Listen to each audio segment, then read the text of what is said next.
Hey, welcome back to the channel. And on this episode of the ZX7 rebuild, restoration, whatever you want to call it, we're going to see if we can get the rest of this bike torn down, fully disassembled. Kind of got stalled in the last one because I hurt my back, but this episode, let's see if we can get it done. Stay tuned.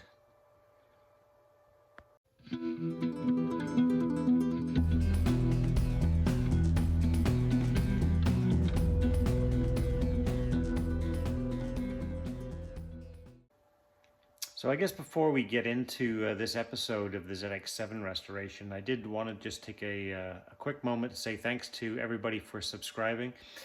Just past the 3,000 subscribers milestone. So very much appreciated. Thanks for doing that. And if you haven't done so already, hit that subscribe button for me. And looking forward to getting 4,000. All right, well, my new sockets, my female Allens, seem to have worked. I did have to hammer this one on because, as you saw before, somebody had bitched up the heads of these things, but it did come off. So I might have to replace these with something else. But I got them out. All right, so this is the kit that I bought. I got it off Amazon, and I have to tell you that these Casoman tools, I've got quite a few that I bought off eBay over the past few years, and I've never ever been disappointed. I've bought impact sockets and all kinds of stuff that takes some pretty good abuse, and I've never had any of their stuff fail on me, so touch wood. Hopefully this stuff is just as good, these e-Torx. And yeah, they're just basically a female Torx fitting. Right on. It's kind of hard to explain how gratifying it is to plow a field, but it's absolutely freaking awesome. Instant gratification. I just love it.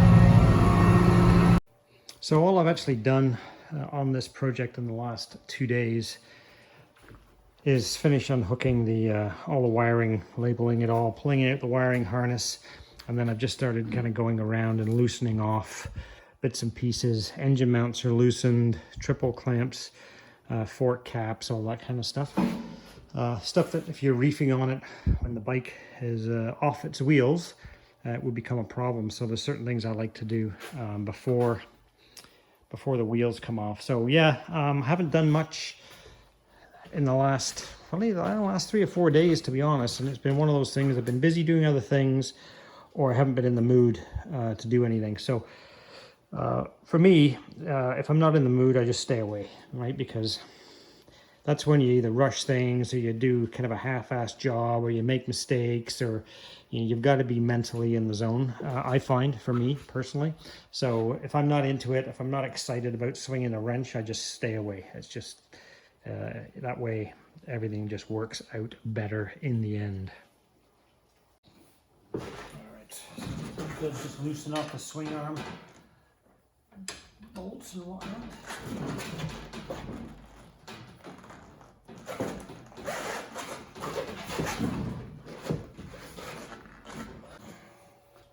All right, so after doing the undoing the pivot shaft nut on the left side, factory shop manual says you got to take out these 3 bolts for this retaining cap here. I'm not going to remove anything right now. I'm just kind of getting everything loosened off so that I don't have to wrestle with when the bike's got no wheels on it. But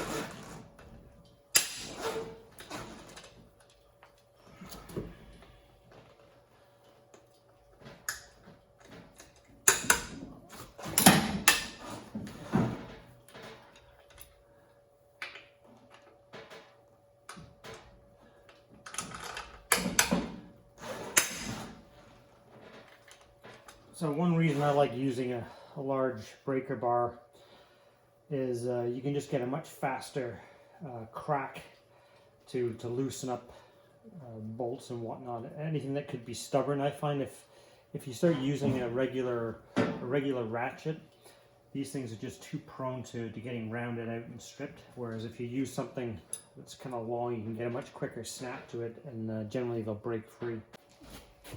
Let's try the breaker bar again on this one.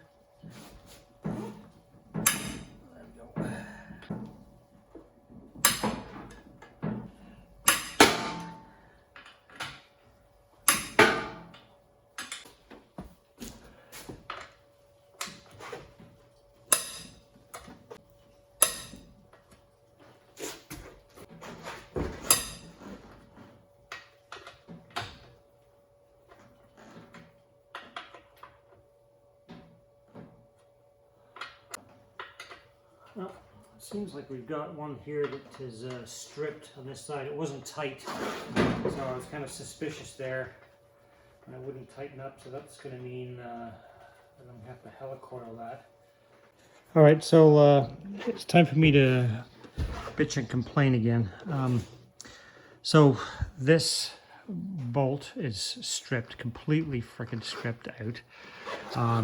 And this bolt that holds the kickstand in is also stripped out, and this might even, by the feel of it, that might even be helicoiled already.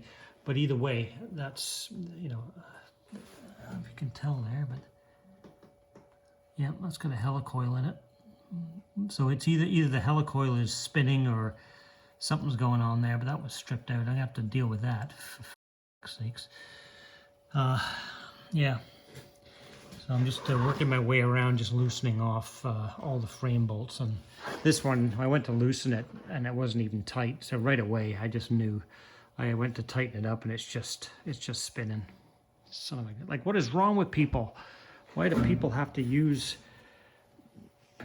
Arnold Schwarzenegger type of strength to try to tighten a bolt into an aluminum frame? Use a torque wrench if you don't know. Here's a closer look at that side stand, kickstand mount hole right there. This is the one that was stripped, and you can clearly tell that that has a helicoil in it already. So, yeah, why is that doing what it's doing? I don't know. So somebody actually stripped the helicoil, or is the or is the bolt itself all pooched? I have a feeling that the bolt is pooched. Let's take a look. Looks like there's not a whole lot of threads left on that.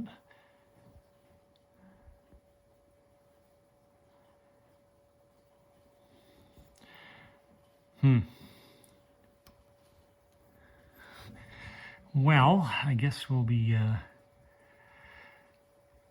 one way or another, that's going to have to get repaired.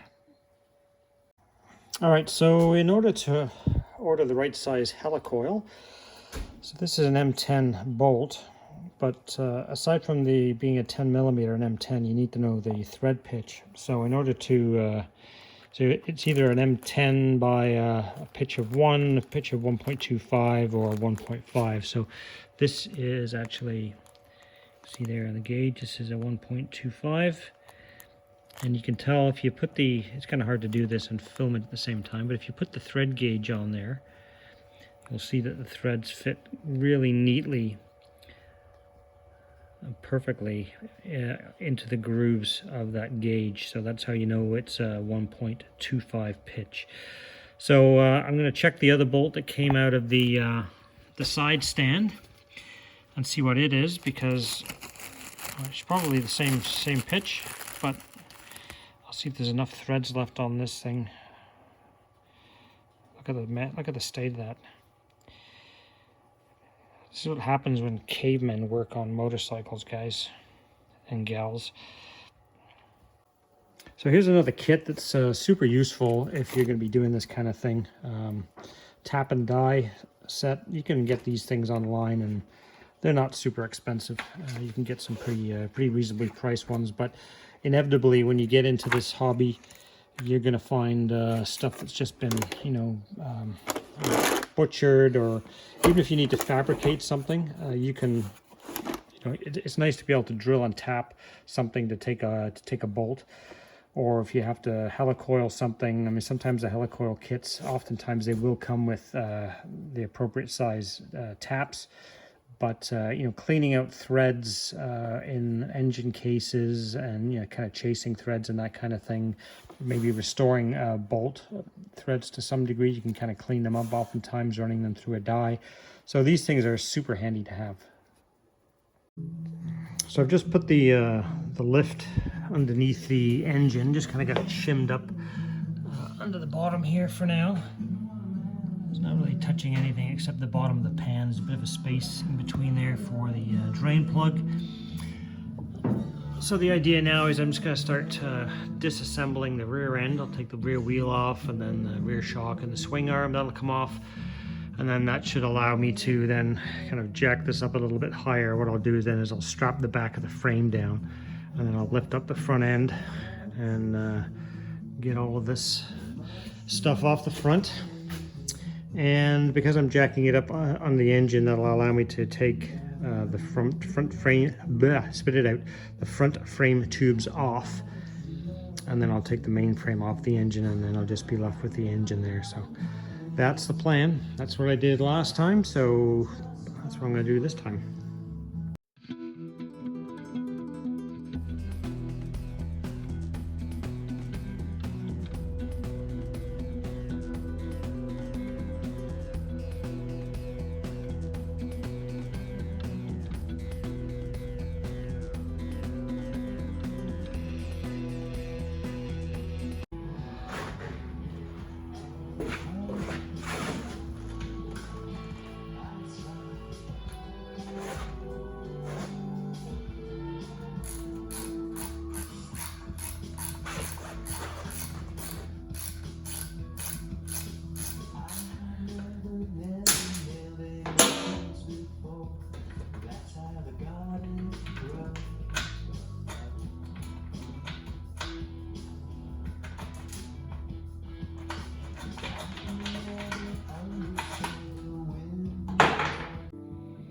All right, so I know it's going to sound like I'm non-stop complaining as I disassemble this, which I guess to some degree I am. There's no getting away from that. But none of this is really a surprise. I'm just kind of pointing out the kind of stuff that you're going to find if you get into this sort of thing yourself. So on this swing arm, I just removed the tensioner mechanisms that slide in here for moving the rear axle back and forward and tensioning the chain and whatnot. Each of those is supposed to be held in place with the bolt goes in the top and a bolt goes in the bottom.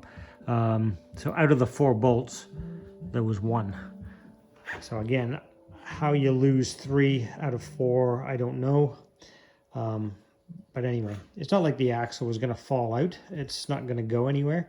But that being said, it's just yet another example of I mean, this bike is one I would say the overriding theme is fastener neglect. I've never come across so many missing fasteners, wrong size fasteners, stripped fasteners, fasteners that just don't belong there in one bike. It's quite staggering.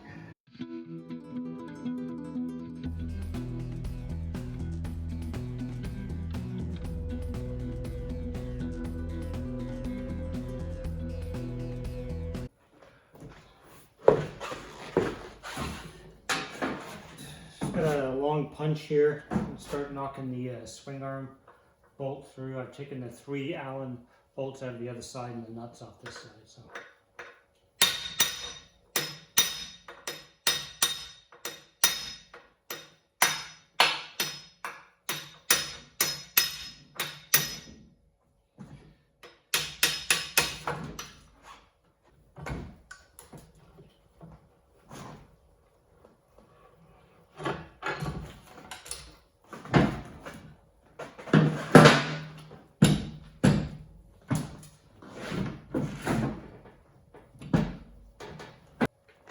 I didn't film it, but I will tell you that this particular nut, which is still hot because I was heating it up, Holy smokes. I've taken a lot of these things apart over the years, a lot of them. And I had a 2-foot breaker bar on here, and it was everything I could do. And it would not budge. I finally hit it with heat. Tried the impact gun, it wouldn't budge it. And then finally I got a good grip on the bolt head on the other side, and it cracked loose then. But cranking on the bolt here, the nut here, wouldn't budge at all. All of these are just incredibly tight. It's unbelievable. So whether that's just kind of from corrosion over the years, or you know, Arnold Schwarzenegger, who apparently used to own this bike, or wrenched on it, cranked those down to so tight that a weakling like me wasn't going to budge him, one or the other. I'm not sure which it is. So now that this has been removed, I can get to stripping everything off it. Obviously remove the linkages back here, the dog bone, chain slider, shock, and any of the other bits of hardware that might be left on there. And then I'll give it a basic cleaning at this point, and then it's going to go to a local guy to do some welding. So I'm going to fabricate a bracket like this for the other side, which is for the chain guard, which is broken off. And then also I need to have these two lugs rebuilt so I can mount the rear chain guard. So I'm just going to have them build these back up, and then I'll shape them and drill them and tap them to the appropriate size to take those chain guards, which came in the mail the other day from Germany. But yeah, it's just nothing. Again, with this part of it, it's really nothing too unusual. It's just filthy, as you would expect. That's only normal with the old stuff like this. Nothing weird, nothing wonderful.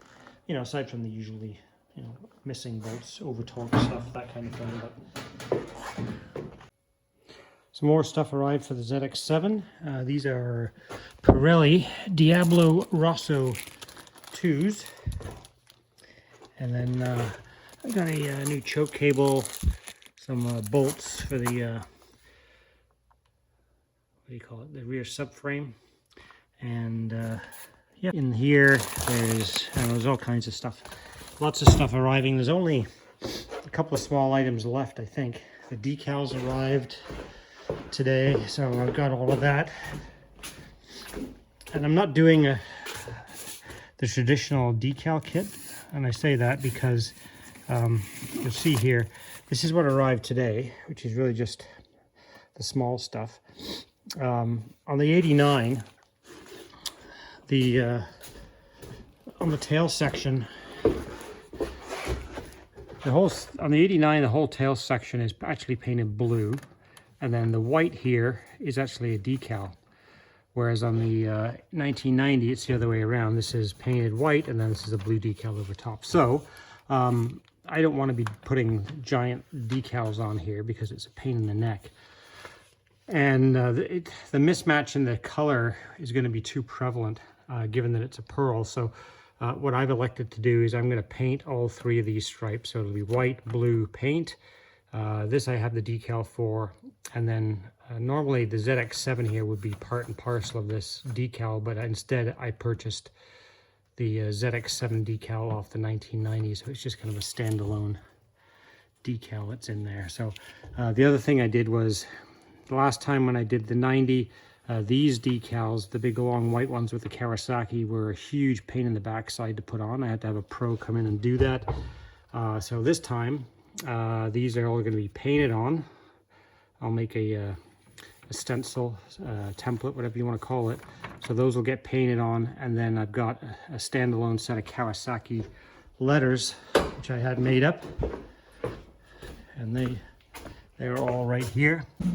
The other thing I'm doing here is just gathering up some of the parts I need to take and get them sandblasted and head over to my buddy's place. I've got a little bit of work to do in my son's car. So at the same time I'm doing blasting on that, I'm gonna clean these parts up and get them painted. I just went to use my breaker bar and this Allen key, and the end of my reducer snapped off here. So that was from the amount of reefing that I was doing on the dog bone linkage a few minutes ago. So, well, that's not good. So now I'm going to try to get that out of there and buy a new one of these guys. It's Mastercraft. So I think I should be able to go back to Canadian Tire and get a new one. I will admit that I suffered a workplace, or home shop, let's call it that, incident here. I put a screwdriver through the meat in my hand there. I had this kind of sitting in the vise, and I had two screwdrivers trying to lever this little guy out of there, and the amount of force I had to exert on each side with the screwdrivers to lever it up and out. One of them slipped and ended up going into my hand. So yeah, good reason to keep your tools clean. If you unintentionally stab yourself with a screwdriver, at least make sure it's a clean one. I guess I should actually wear my shop gloves a whole lot more than I do as well, but I just get too carried away, and a lot of times I forget to either put these on or I forget to put my rubber gloves on. But yeah, this might have helped save me from some of that injury. So I've got the jack under the engine, as I showed you before, and what I've done now is I've moved everything back a little bit. Got the frame of the bike at the back strapped to the deck here, and I got the front of the frame strapped to the upper part of the jack. The idea being that when I raise it, I can kind of have it kind of pivot up a little bit to give myself enough clearance to get this front wheel out and pull the forks out and all that kind of jazz. So that's the next job.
Alright, let's see if I can get the this kind of cradle portion of this floor frame out of here. Zip tie on there.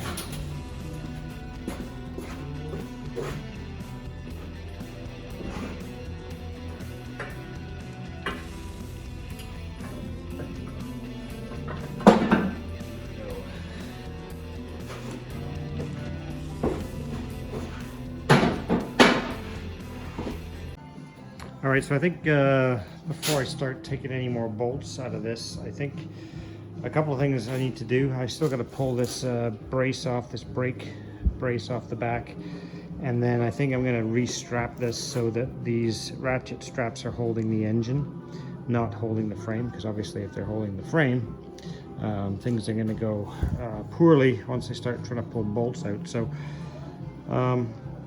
I might need to grab some extra ratchet straps, because if I start unstrapping this now, this is pretty tight here. So if I start loosening that off, this thing could just kind of fall off here. So yeah, I think the right thing to do is get some more straps, strap the engine down to the lift, and then we'll go from there. All right, so I've got the engine strapped down to the jack there, and if I'm being completely honest, that was a bit of a disaster, or it could have been a disaster. I should say I did a bad job of strapping it down initially, and it kind of, the whole thing kind of tilted forward and almost fell off the jack. So that was, I saved it, but it was still pretty sketchy.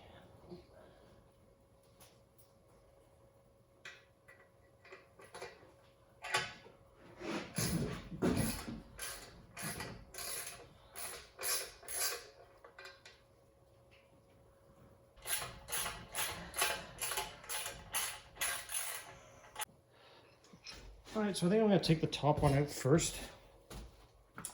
I'm not sure why.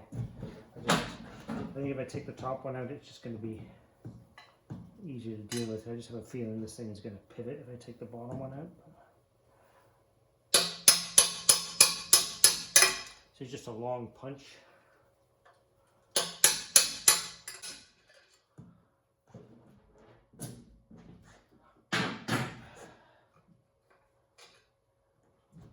One out.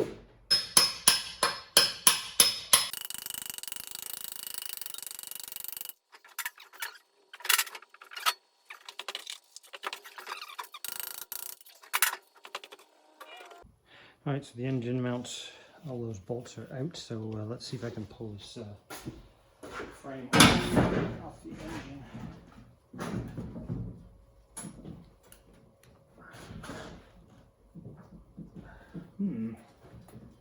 Pretty good.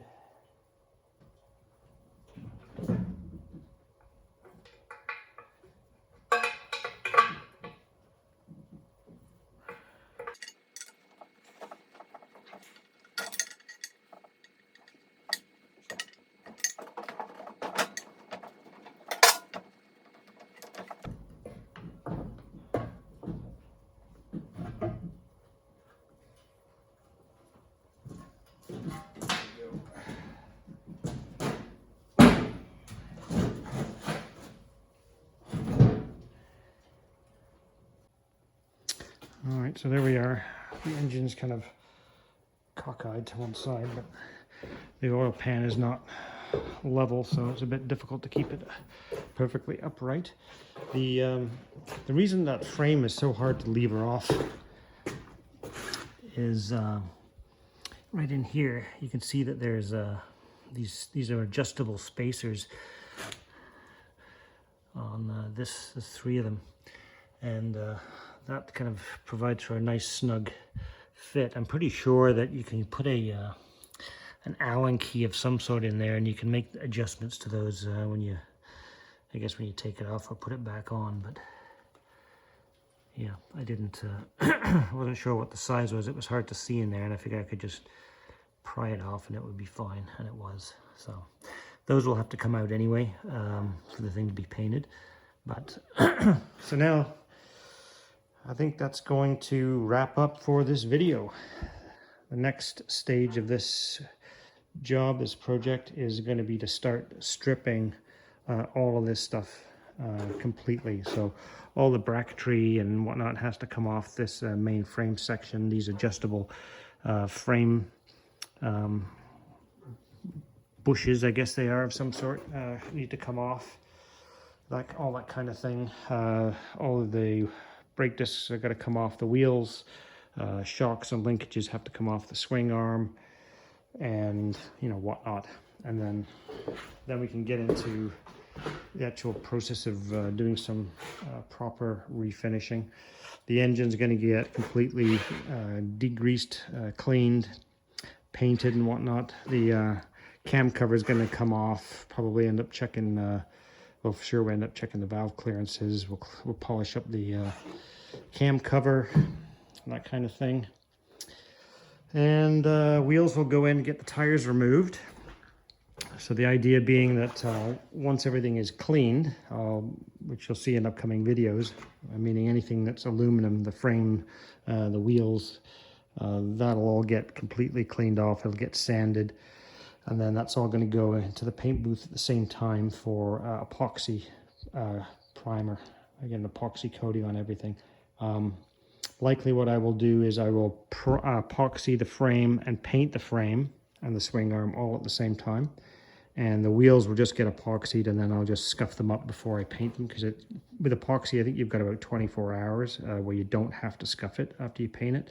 But these are going to be green, and they'll get painted the same time as the fairing, so that's fine. Swing arm, before it can go into that process, the first thing that has to happen with that is it's got to go in and get welded. So a lot of work's been done, but the truth is the toughest part of the job is kind of still ahead. And then part of what I have to do is to figure out how do I want to work with this engine. Don't want to be leaving it kind of stuck up on the jack here, so it's going to have to come down and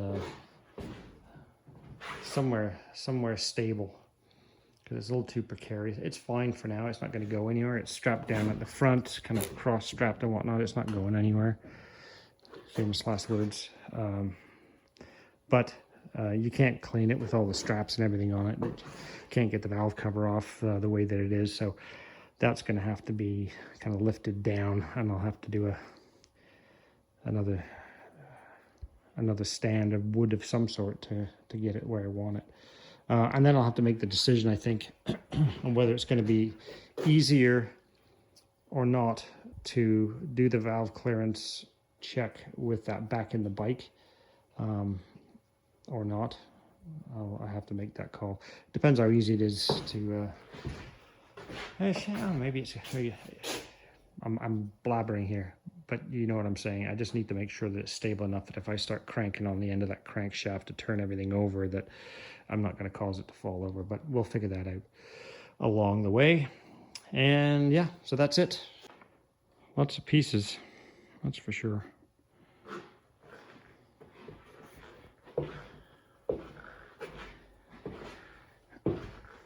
So this is kind of what you end up with at the end of the whole process. Bins of stuff, and then all the big bits just kind of scattered around the shop like that. All that stuff's going to get blasted. And those forks obviously will be rebuilt as well. Thanks for watching. Please like, share, subscribe, and we'll see you in the next video. Thanks again.